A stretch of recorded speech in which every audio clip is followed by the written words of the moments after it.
Saat perjuangan bersama, lelah bagaikan tiada kata yang mampu diungkapkan, terumbang-ambing gelita.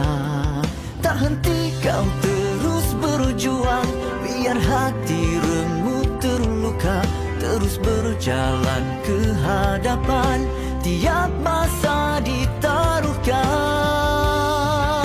pada Tuhan. Ku titipkan doa